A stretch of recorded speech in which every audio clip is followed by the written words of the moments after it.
to tell one part of it before I get to the main part.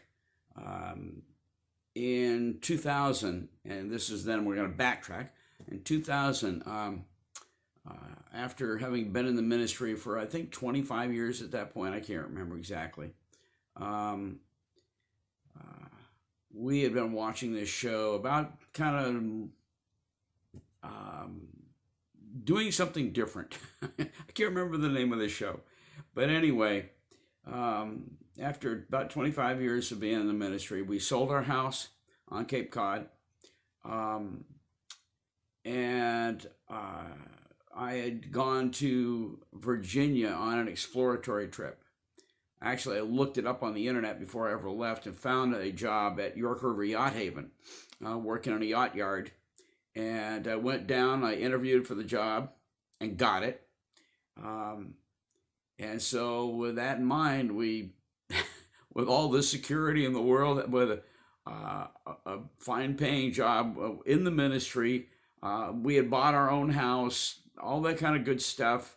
A mooring on North Bay, which I've regretted ever since I ever gave it up. But we sold everything and moved to Virginia. Ended up buying a house down there. Nice little place, kind of out in the country outside of Williamsburg, Virginia.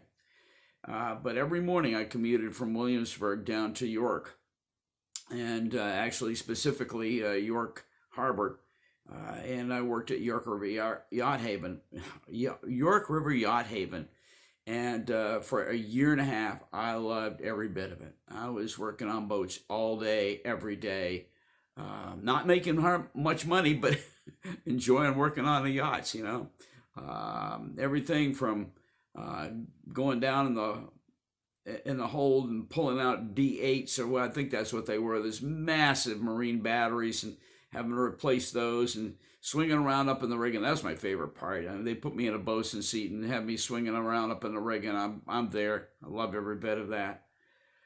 So anyway, but now we're going to backtrack. My point of the whole York River Yacht Haven thing is that I got a lot of experience for about a year and a half working on boats and doing all kinds of things. Um, because in a yacht haven, you're doing all kinds of things. Whatever yacht owners need, that's what you end up doing. And there was a whole crew of us that did this.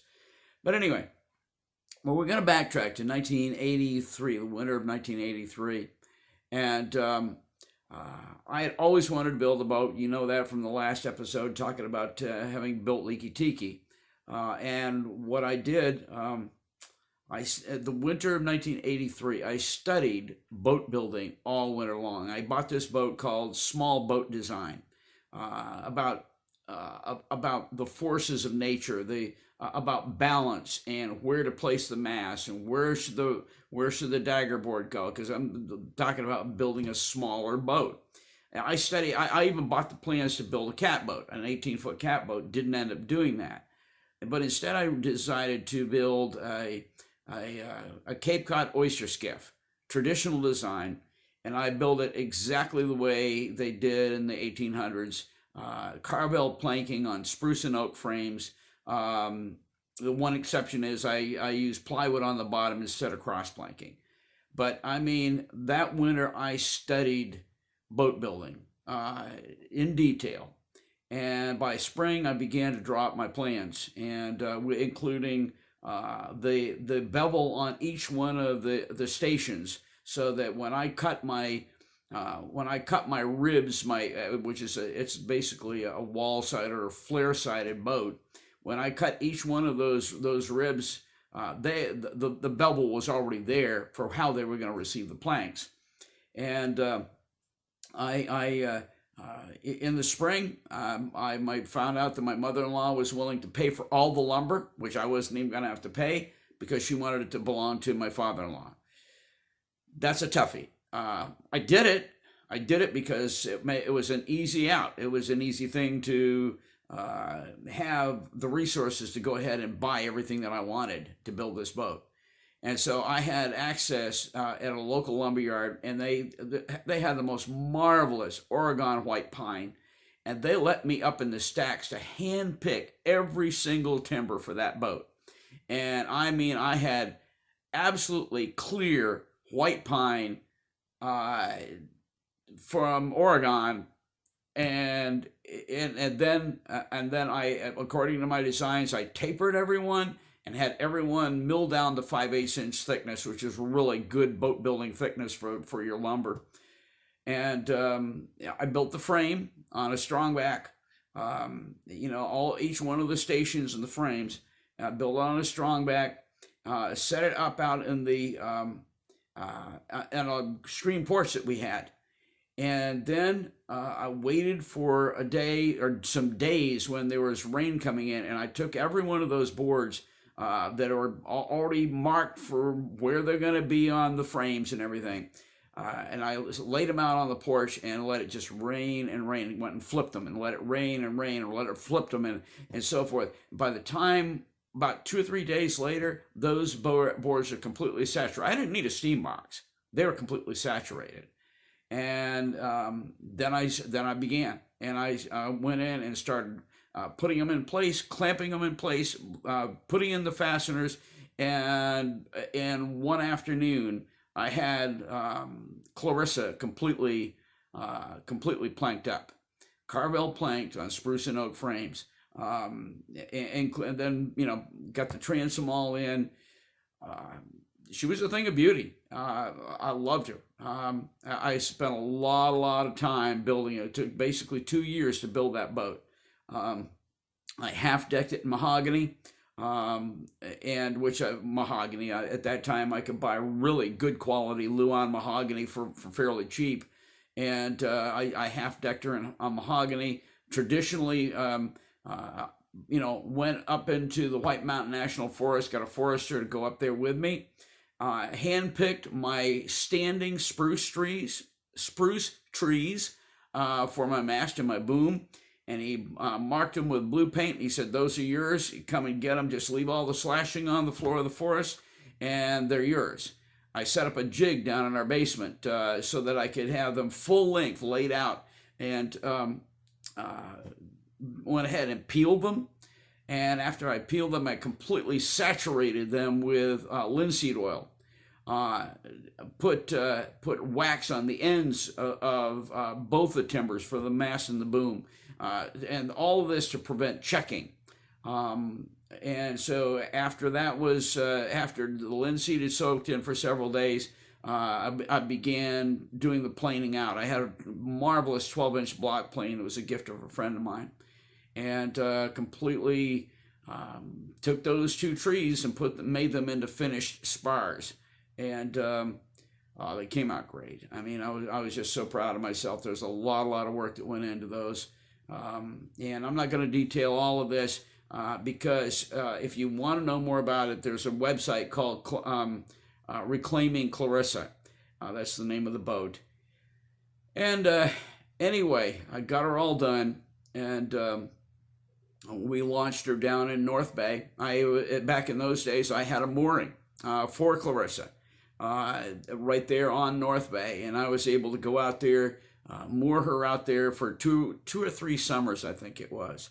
But I'll tell you, very, very proud of the work that I did on that boat. It was in many ways, it was built like a workboat. A Cape Cod oyster skiff has a big wide open area in the middle. It has one seat in the back, doesn't have bench seats across, has one bench seat across the very back of the boat where you sit just to mind your tiller. And other than that, it has a big open deck space in the middle between that and the daggerboard trunk. And that's where you dump your oysters. You stand, they're extremely stable. I mean, you can stand right over to port or starboard and they're basically just sit flat in the water. Just a great little sailor. I sailed her all the way around Grand and Little Island twice. Just did some great sailing. Sailed her all the way from North Bay out through the cut all the way down to East Bay, and got in some great sailing. I'm just proud of that boat. I've got a lot of pictures I'm going to share with you that go with this with this video. I will say that one of the things I was proudest of was the daggerboard trunk, and I took a long time to build that. By the way, used all resorcinol glue, which is the traditional boat building glue, in the construction of the daggerboard trunk. Put her through, anchored her into the bottom of the boat, traditionally with marine paint, saturated, heavy felt. And it's like a gasket, just this heavy felt gasket that is completely impregnated with marine paint. And once you get it in place, you do screws up from the bottom, and it pulls that whole daggerboard trunk right down into the bottom of the boat. And that felt completely saturated with the paint, it becomes, well, let's put it this way: no water's getting through it. And I was so proud of that. There was, like I said, that's why I studied traditional boat building all that winter, because it was the thing that kind of enabled me to know some of the old-fashioned things to do, And right now, I still have her. She's in horrible condition because she was a gift to my father-in-law. And she spent several winters out under a tarp, right under the drip edge of a shed. And anyway, that was over 30 years ago. And I'm debating on what to do with her at this point. But you'll see some of that when you get to the website. I have like I said, I think the website is called Reclaiming Clarissa. And I'll put the link to it in this video. But from the very beginning, when I was growing up and I learned to love boats and sailing and all that, my whole thing was I want to build something. And I like I said, started with Leaky Tiki, but believe me, Clarissa was a long shot from Clarissa. Clarissa was a long shot from Leaky Tiki. I mean, that was a pretty decent little boat, and I'm proud of the work I did on her. So, all right, well, listen, that's it. I wanted to give you kind of the second part of the backstory, and why it's when I started working on Little Girl, I was no novice. I had a lot of experience between the work that I did at York River Yacht Haven, which is kind of all kinds of stuff I did down there. But the whole business about working with wood, that's my baby. I love working with wood, and that's why I built a very traditional boat when I built Clarissa. So, listen, I hope you enjoyed this. Again, it's kind of one of a little bit different of a story. Different than my Restoring Little Girl stuff. But again, it explains why I'm into this and why, as I approach things, I try to think them through and logically think, how can I do this? What can I do? And especially if it has to do with wood, I'm right at home because I've done a lot of this. So anyway, well, listen, thank you for coming. I hope you enjoyed this. And, my memories of Clarissa are just phenomenal. One picture I'm missing, actually two pictures, in the pictures that you're going to be seeing with this. Sharon took pictures of me as I was sailing into East Bay, having sailed along the bottom edge of the Cape from the cut out in West Bay all the way down to East Bay. And you'd have to look at a chart, but anyway, I was really proud of that sail. That was just an awesome event. And in order to sail back, I had to wait for favorable winds. I got up at like 5 o'clock in the morning and got down there the next day so I could get favorable winds to sail back up to the cut and back up to my mooring in North Bay. So, all right, guys, that's it. Give me talking. I have a hard time stopping, but